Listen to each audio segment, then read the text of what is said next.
Welcome back to Nets Republic. Did you watch the game last night? Did you watch the game last night? Now, we're not going to talk about the play-in tournament, and only for Ramon will I even mention it. Only for my guy will I even mention the play-in tournament. So, Chicago, it turns out, is indeed good for absolutely nothing.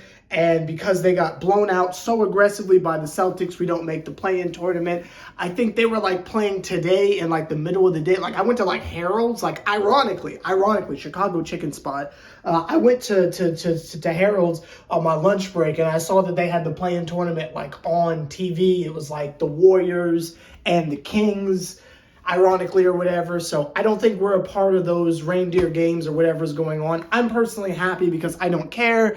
But I was more so focused on were we going to win the game or not. And I was again focused on the game within the game, on the things happening in between the lines, the things happening on the court, if you will. Like I'm not talking about like who was hitting the shot and who wasn't, because obviously the Sever the Ball Nets Republic player of the game from last night was Royce O'Neal, because he is shooting out of his mind right now. But outside of that, I've been paying attention to a little something that I've been noticing ever since the Clippers game, if I can be quite honest with you. It's the situation that every time we are playing another team, it is ending in a fight of some sort. Now, I'm not talking about like a Mike Tyson punch-out type stuff. I'm talking about there's some type of energy in between us and other teams to where friction is afoot. What I mean by that is you saw it in the Hawks game. I saw it live.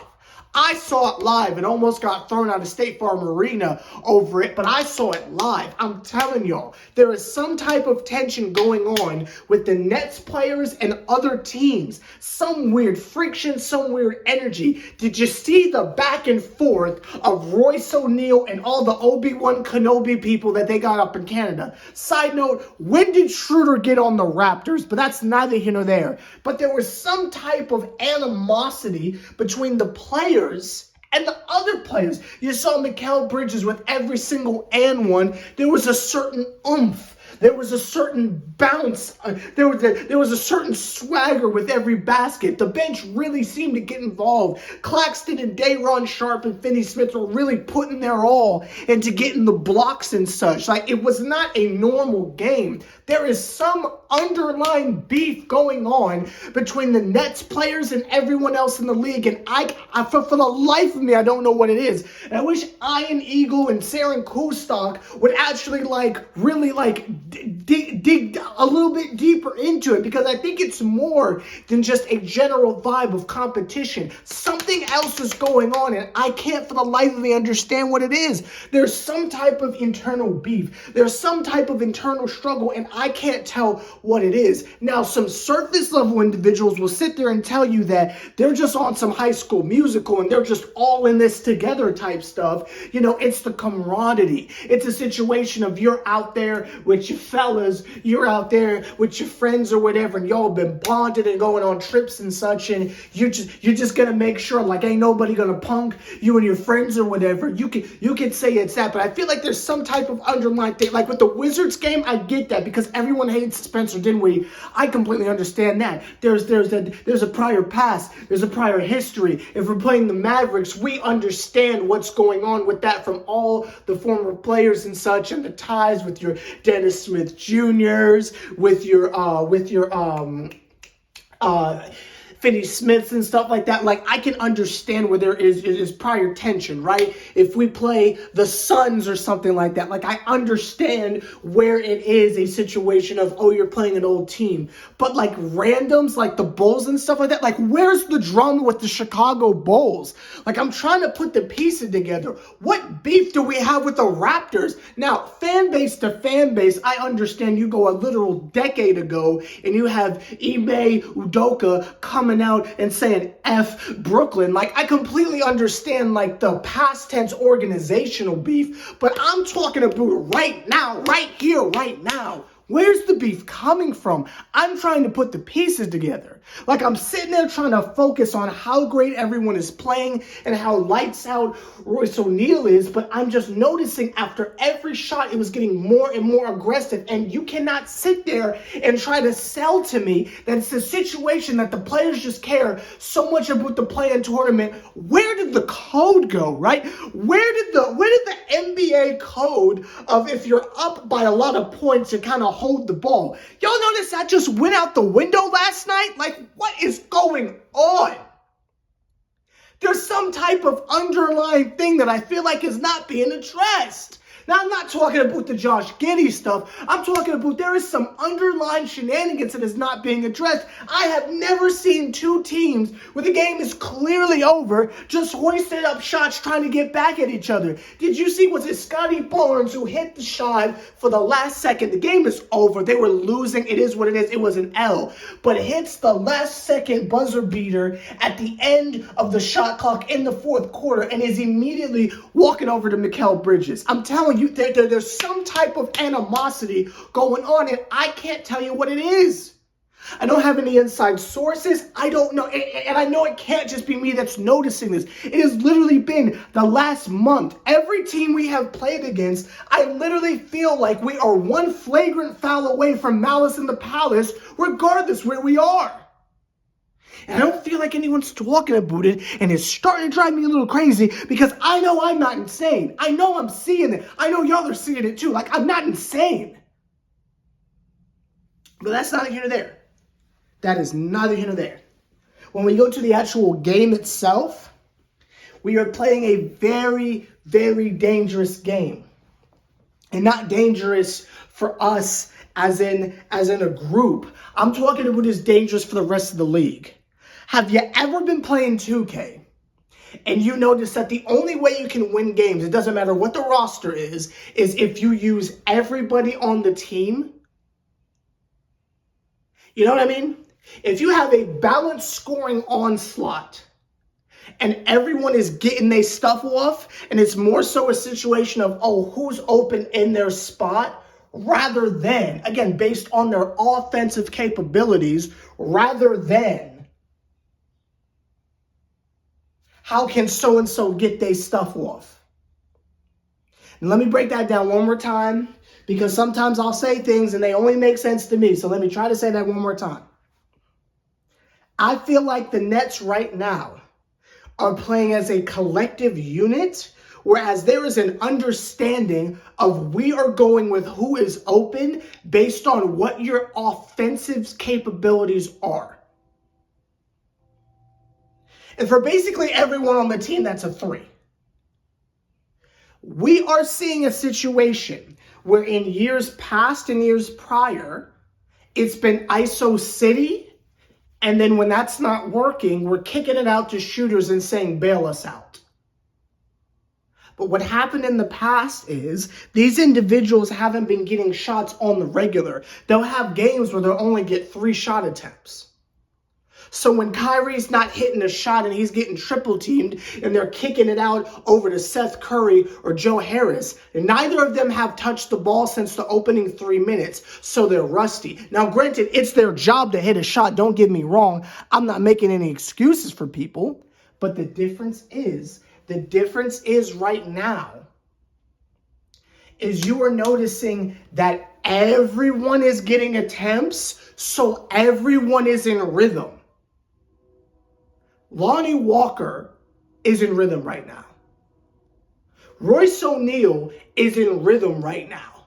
Mikal Bridges and Cam Johnson are in rhythm right now. Claxton is playing out of his mind right now. They are all in rhythm because the ball is being evenly distributed amongst everyone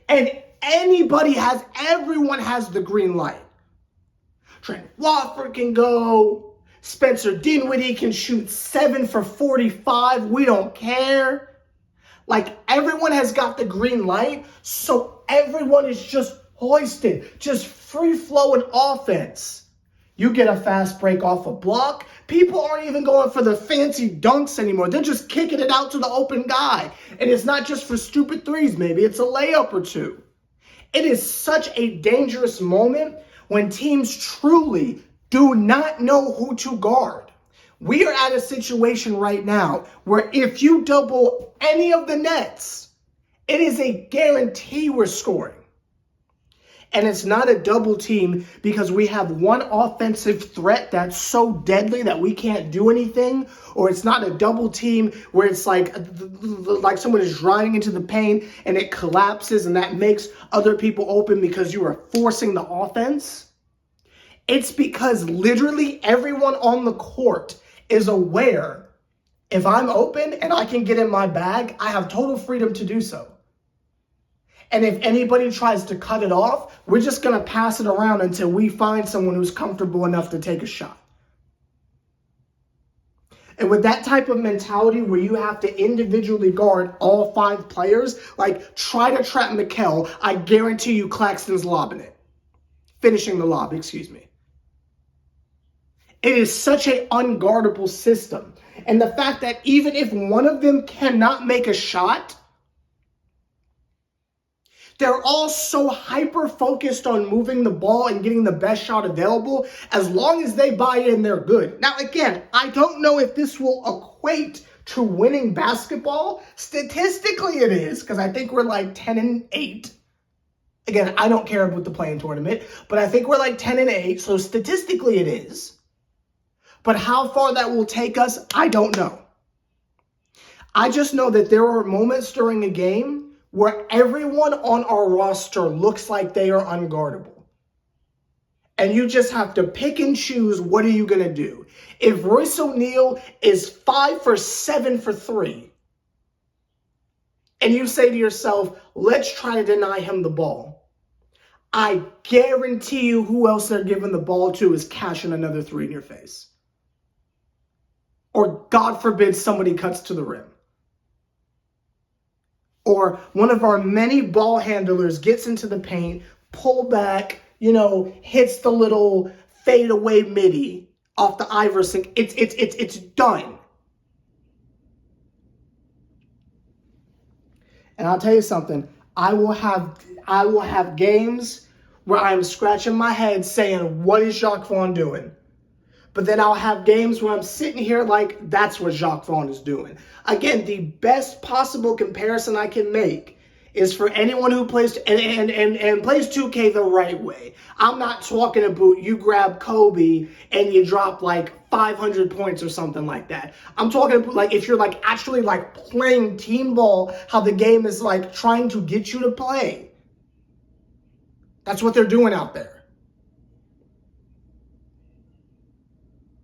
I mean, like, we're seeing scoring outputs of, like, 15 to 22 across the board. I ain't never seen nothing like this, y'all. I'm not used to this type of stuff. I'm used to, we have a star player, ISO, kick the ball out. I have never seen a legitimate free-flowing offense where everyone is a threat. That whole everyone's got a chip on their shoulder and like someone to prove stuff. I thought that was just a silly cliche. That is factual. And maybe this is how things were before we got Kevin Durant and Kyrie Irving. I wouldn't know. Every team I have ever covered in any sport, in any league, has always been there is a clear star and we just surround them with good talent and occasional help. I have never seen a team of role players that are all technically good enough to be the guy on a lottery team that all buy into one system and are just sharing the ball for the betterment of the team, that do not care about individual anything. They just want to win. I have never been a part of anything like this in my life. So this is all very new to me. This is like high school stuff. Like, I have never seen anything like this on a professional level. I don't know what the cap of something like this is, but it's giving San Antonio Spurs. And again, we still don't have Ben Simmons out there. We still don't have Cam Thomas out there. And we still got Dennis Smith Jr. coming back. And we still got a gauntlet of rookies that don't even play like that. I mean, like just the fact that this iteration of Spencer Dinwiddie will probably come off the bench for Ben Simmons. It is, I don't know, y'all. Game to game, I don't even know what to say anymore. Like, I don't even know what to say anymore game to game. But let me know your thoughts down below. I believe we play again, depending on when you're watching this, it's either tomorrow or tonight. I don't know when this video is going to get uploaded. But I'll see y'all later for our next game.